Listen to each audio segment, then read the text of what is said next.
اور ساتھ ہی اللہ تعالیٰ نے رسول اللہ صلی اللہ علیہ وسلم کو حکم دیا کہ وہ مسلمانوں کو ہجرت کے لیے کہیں۔ یہ سورہ کہف میں یہ اشارہ بھی دے دیا۔ اب رسول اللہ صلی اللہ علیہ وسلم نے مسلمانوں کو یہ والا جو تھا طریقہ سمجھایا۔ پہلی دفعہ 16 لوگوں نے ہجرت کی، جن میں سے 12 مرد تھے اور 4 عورتیں تھیں، اور ان میں رسول اللہ صلی اللہ علیہ وسلم کے داماد اور آپ کی بیٹی حضرت رقیہ بھی تھی۔ اور آپ نے ان کے بارے میں فرمایا تھا کہ یہ وہ پہلا جوڑا ہے جس نے حضرت لوط کے بعد اللہ کے راستے میں ہجرت کی ہے۔ بہرحال یہ لوگ بحیرہ احمر کی بندرگاہ میں چلے گئے۔ اتفاق سے ان کو 2 کشتیاں تیار مل گئیں، جس میں انہوں نے سوار ہو کے تو یہ حبشہ چلے گئے۔ حبشہ گئے تو وہاں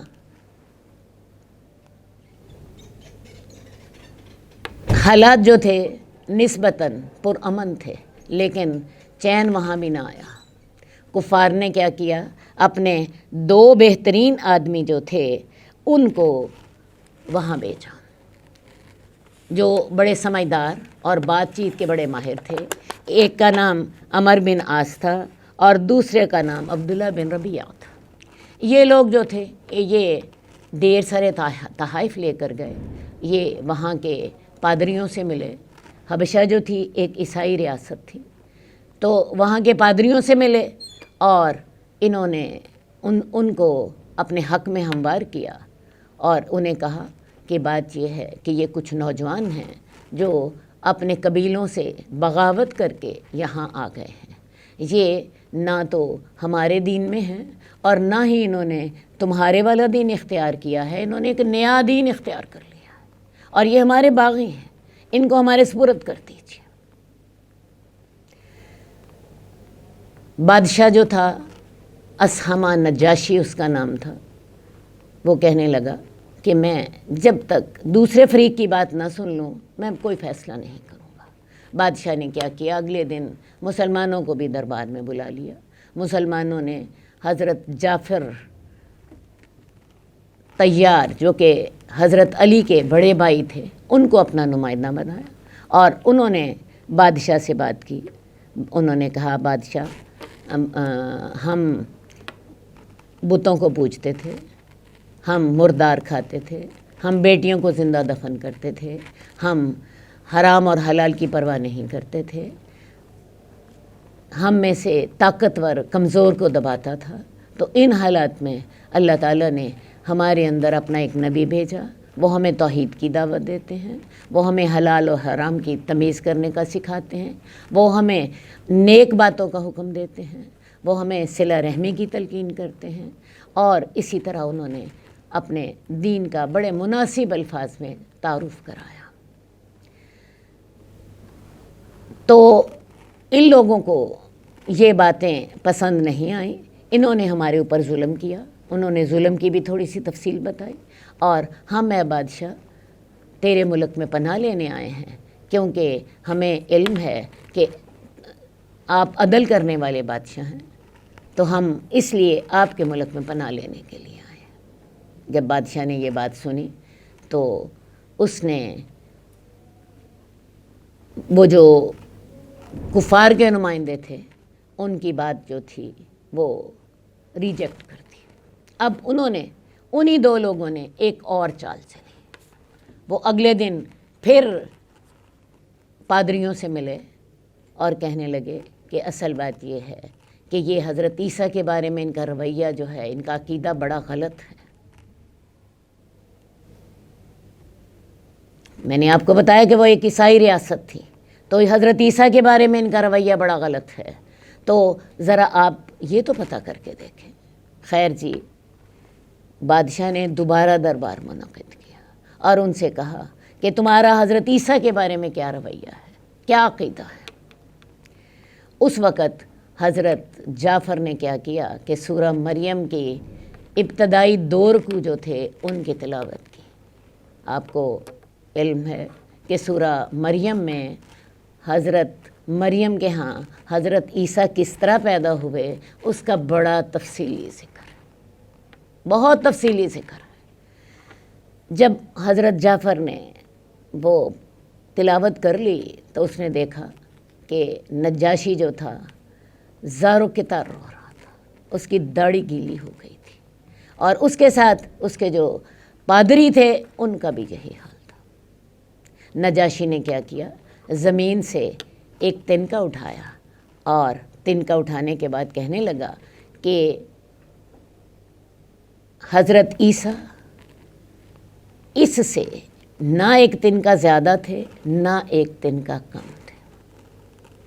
حضرت جعفر نے کہا تھا کہ حضرت عیسیٰ جو تھے وہ اللہ کا کلمہ تھے، وہ اللہ کے بندے تھے، وہ اللہ کی روح تھے، اور وہ کمواری پاک دامن حضرت مریم کے ہاں پیدا ہوئے تھے۔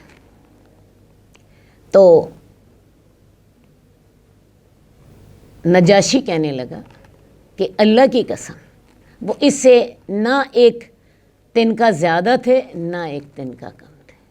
یہ بات کہی اور ساتھ ہی کفار کے جو بھیجے ہوئے لوگ تھے ان کے تحائف ان کو واپس کر دیا، اور مسلمانوں سے کہا تم میرے ملک میں جب تک چاہو امن سے رہو، تمہیں کوئی کچھ نہ کہے گا۔ لہٰذا اس معاملے میں اللہ نے مسلمانوں کی مدد کی۔ اب وہ جو 16 لوگ تھے یہ وہاں پہ رہنے لگ پڑے۔ یہ جو ہجرت حبشہ ہے یہ رجب 5 نبوی میں ہو گئی تھی۔ میں نے آپ کو جیسا کہ پہلے بتایا کہ 4 نبوی کے آغاز سے دعوت عام کا دور شروع ہوا تھا، اور پھر ظلم و زیادتیاں بھی شروع ہو گئی تھیں، اور رجب 5 نبوی میں پہلی ہجرت حبشہ ہوئی۔ اسی کے ہی 2 مہینے بعد رمضان میں سورہ نجم نازل ہوئی۔ رسول اللہ صلی اللہ علیہ وسلم بیت اللہ میں بیٹھے تھے، کفار مکہ بھی تھے، اچانک آپ کھڑے ہو گئے اور آپ نے سورہ نجم کی تلاوت شروع کر دی، اور سورہ نجم کے جب آخر میں پہنچے فَاسْجُدُوا لِلَّهِ وَاعْبُدُوا، تو اس وقت سارے اتنے متاثر تھے، قرآن کے انداز بیان تھے، قرآن آپ کو پتہ ہے دلوں میں اتر جاتا ہے، اتنے متاثر تھے کہ تمام کفار نے بھی سجدہ کیا۔ صرف ایک بدبخت امیہ بن خلف ایسا تھا کہ جس نے سجدہ تو نہ کیا، اس نے زمین سے مٹی اٹھائی اور اپنے ماتھے کے ساتھ لگا دی۔ تمام نے سجدہ کر لیا۔ اب جب اس کی خبر حبشہ کے لوگوں کو پہنچی تو یہ ان کو خبر اور انداز میں پہنچی، ان کو یہ اس انداز میں پہنچی کہ کفار مکہ نے رسول اللہ صلی اللہ علیہ وآلہ وسلم پر ایمان لانے کا اعلان کر دیا ہے، وہ آپ پر ایمان لے آئے۔ یہ خبر سن کر کچھ لوگ جو تھے وہ واپس آ گئے، لیکن مکہ کے جب قریب پہنچے تو انہیں پتہ چلا کہ ہمیں خبر جو تھی وہ غلط انداز میں پہنچی ہے۔ کچھ لوگ تو پھر مکہ میں آ گئے اور کچھ لوگ جو تھے واپس حبشہ چلے گئے۔ اب یہ تو تھی پہلی ہجرت حبشہ۔ اب اس کے بعد ظلم و جور کا چونکہ سلسلہ جاری تھا، دوبارہ کچھ لوگوں نے حبشہ کی طرف ہجرت کی۔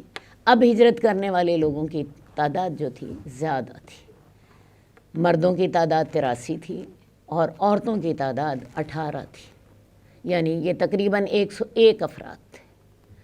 اور اب کفار چوکس تھے، پہلے تو انہیں علم نہیں تھا، اب کفار جو تھے ہوشیار تھے، لیکن مسلمان بھی جو تھے انہوں نے بھی بڑی سمجھداری سے کام لیا۔